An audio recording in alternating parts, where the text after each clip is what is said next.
අද N5 8වෙනි දවස. ඉතින් අද මේ වචන 10ක් පාඩම් කරාම මොනවා වචන 80ක් පාඩම් කරලා තියෙන. ඉතින් කොට ගහ ගන්න නැතිව දිනපතා මේ ටික පාඩම් කරන්න. ඉතින් අද කේයෝෂි වගේම නා කේයෝෂි ටිකකුත් මම අරන් ඇවිල්ලා තියෙනවා. බලමු අද අපේ වචන මොනවද කියලා. කුඩා පොඩි මොකක්ද කියන්නේ? චීසයි චීසයි චීසයි කියන කංචි අපි ඉගෙනගෙන තියෙන. එතකොට ඔන්න අමතක වෙන්න විදිහක් නැහැ. පරණ ෆුරුයි ෆුරුයි උස. ඒ වගේම මිල අධික දේවල් වලට අපි කියනවා තකයි තකයි. පහත් මිටි හිකුයි හිකුයි. සිත් ගන්නා සුළු. ඒ කියන්නේ ෆිල්ම් එකක් වගේ රසවත් ෆිල්ම් එකක්. කෑමක් නම් රසවත් කියදී අපි කියනවා ඔයිෂි. එතකොට ෆිල්ම් එකක් වගේ සිත් ගන්නා සුළු එහෙම නැත්නම් රසවත් ඒවට අපි කියනවා ඔමෝෂිරොයි ඔමෝෂිරොයි. ඊළඟට අවිවේකී එහෙම නැත්නම් කාර්යබහුල. ඉසෝගාෂි ඉසෝගාෂි. විනෝදවත්. ඒ කියන්නේ විනෝද දේවල් වලට අපි කියනවා තනෝෂි තනෝෂි. මේ ටික ඊකේයෝෂි. එතකොට දැන් අපි බලමු නාකේයෝෂි. ලස්සන කිරෙයි. කිරෙයි කියුවට ඊ වලින් අවසන් වුණාට මේක ඊ විශේෂණයක් නෙවෙයි. පටල ගන්න එපා. විශේෂණ පදයක් විදිහට ලස්සන කියන එක අපි කියන්නේ කිරේන කිරේන. කිරෙයි කියන්නේ නාම පදයක්. කිරේන කියන්නේ කිරෙයි කියන එකේ විශේෂණ පදේ. ඒ වගේම තමයි ප්‍රසිද්ධ. ප්‍රසිද්ධ අපි කියනවා යුමේ යුමේ. යුමේ කියන්නේ නාම පදයක්. එතකොට මේක විශේෂණයක් වෙද්දී යුමේන යුමේන. ඊ වලින් ඉවර වුණා කියලා මේක ඊ විශේෂණයක් නෙවෙයි. මේක නා විශේෂණයක්. යුමේන. නිරෝගී. නිරෝගී කියනවා ගෙන්කි ගෙන්කි. ගෙන්කි කියනවා නාම පදේනේ. එතකොට මේක නා විශේෂණයක් ගෙන්කින ගෙන්කින. මේ දේවල් විශේෂණ පද ගැන කතා කරනකොට අපි හොඳට ඉගෙන ගමු. දැනට මේ විදිහට මතක තියාගන්න. දැන් අපි බලමු අද දවසේ කංචි ටික මොනවද කියලා. අද අපි ඉගෙන ගන්නේ 36 වෙනි කංචි අකුර. 36 වෙනි කංචි අකුර විදිහට අපි කෝ කංචිය තමයි ඉගෙන ගන්නේ. බලන්නකෝ. ඉච්චි නී සන්. මෙන්න මේ කියන පියවර තුනෙන් තමයි අපි මේ කංචි අකුර ලියන්නේ. ඉච්චි ඉච්චි නී ඉච්චි නී සන්. එතකොට මේ කංචි අකුරේ අපිට හම්බ වෙන්නේ කුන්යොමි එක. කුන්යොමි එක වෙනවා කො. කුන්යොමි එක කො. මේ කංචි අපිට ගොඩක් අවස්ථාවල හම්බ වෙනවා. මේ කංචි අකුර මෙන්න මේ විදිහට දොමු එක හම්බ වෙනවා නම් දොමු දොමු මොකක්ද? කොදොමු කොදොමු. කොදොමු කියනවා ළමයා. එහෙම නැත්නම් child. ඒ වගේම මේ කංචි අපිට හම්බ වෙනවා කොදොමු තච්චි. කොදොමු තච්චි. මෙන්න මේ විදිහට කොදොමු තච්චි කියනවා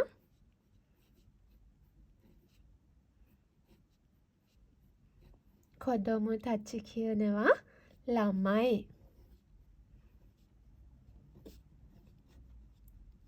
children. දොමු එක්ක හම්බුනත් දොමු තචි එක්ක මේ කංචිය හම්බුනත් කෝ කියන එක තමයි කියවෙන්නේ. ඒ වගේම මේ කංචිය කොනෝ එක්ක හම්බුනොත් කොනෝ එක්ක මේ කංචිය මෙහෙම හම්බුනොත් මොකක්ද? කෝ නෝ කො. කොනොකො කියනවා මේ ළමයා.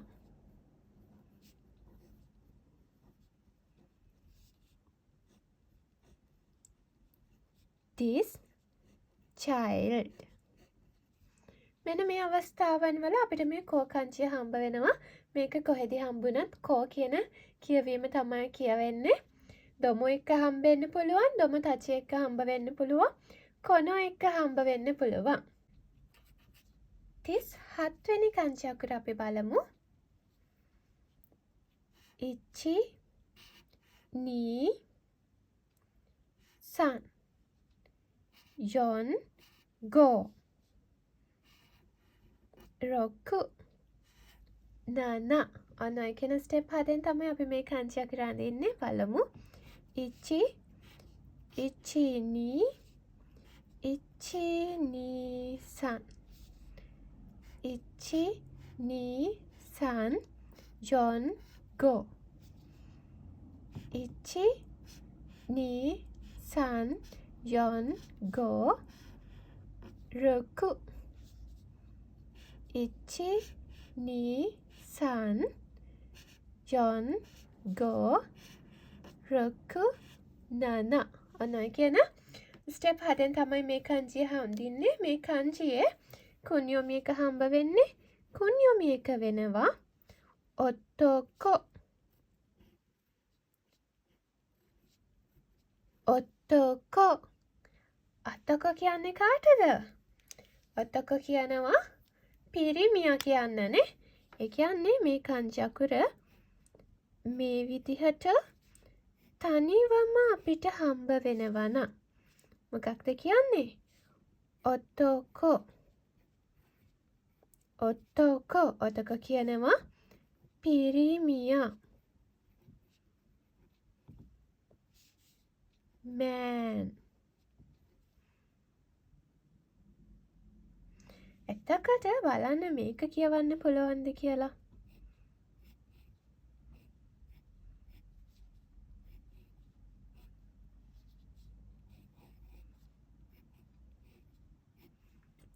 මේ අපි කලින් ඉගෙන ගත්ත කංචියනේ. මොකක්ද මේ කියවීම? ඕ තෝ කෝ නෝ. මේ කංචිය කො. මෙතනදිත් මේ කංචිය ආවේ කෝ කියන තේරුමනේ. කො කො. ඔත්තොක්කෝ නොක්කෝ කියනවා කාටද? කෝ කියන්නේ ළමයාට නම් කලින් මෙතන පිරිමි ළමයා. boy. ඔත්තොක්කෝ නොක්කෝ. 38 වෙනි කංචි අකුර අපි දැන් බලමු.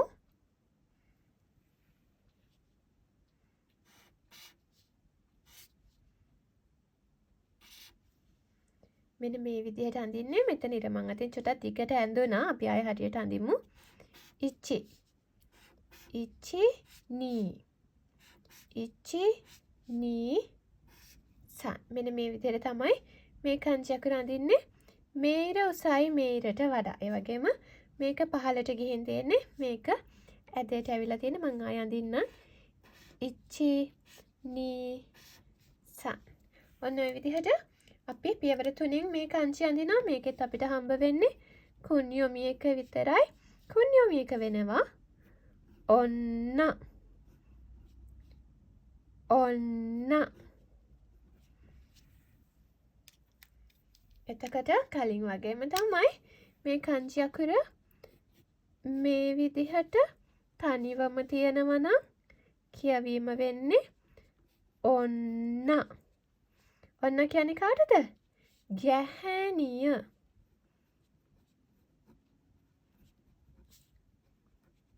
woman.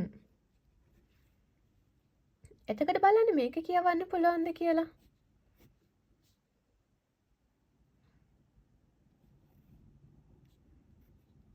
කලින් වගේමයි. මොකක්ද? ඔන්න නොකො. ඔන්න නොකො කියනවා ගැහැණු ළමයා.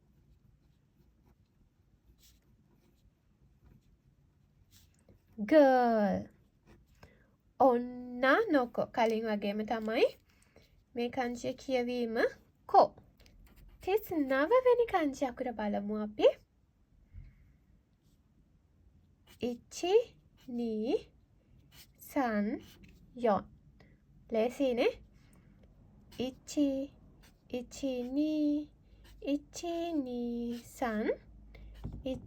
නී සන් යොන්. මේ කංචි අකුරෙත් අපිට හම්බ වෙනවා කුණ්‍යොමි එක. කුණ්‍යොමි එක මොකක්ද? චිචි.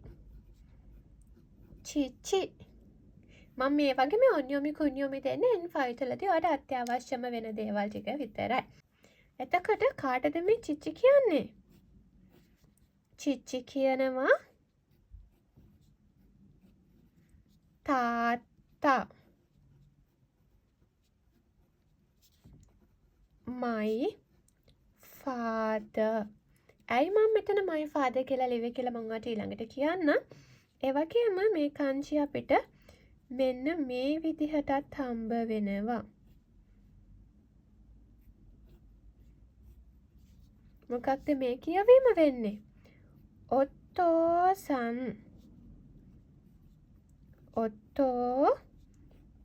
ඔත්තෝසන් කියන්නේ තාත්තට. තාත්තා. මෙතනදී චිචි කියන්නේ my father නේ, තමන්ගේ තාත්තා. එතකොට ඔතෝසන් කියන්නේ someone's father.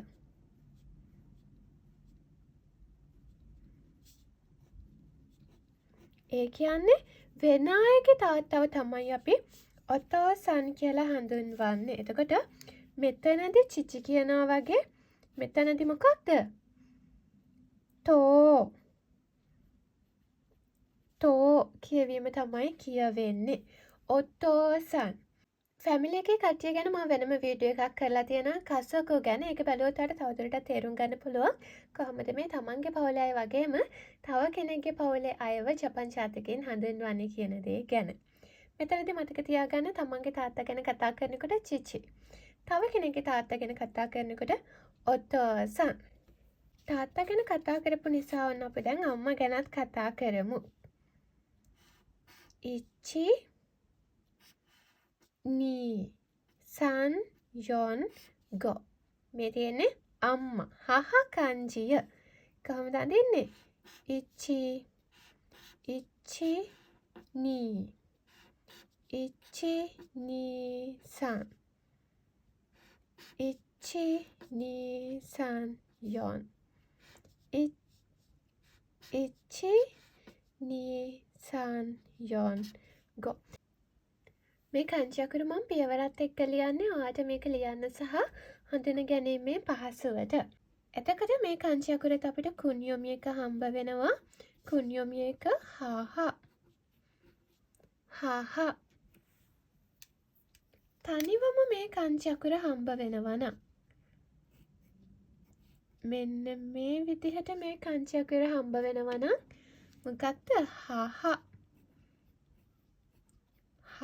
මේකත් තාත්තා වගේම තමයි. හහ කියනවා my mother. අම්මා. එතකොට කලින් වගේම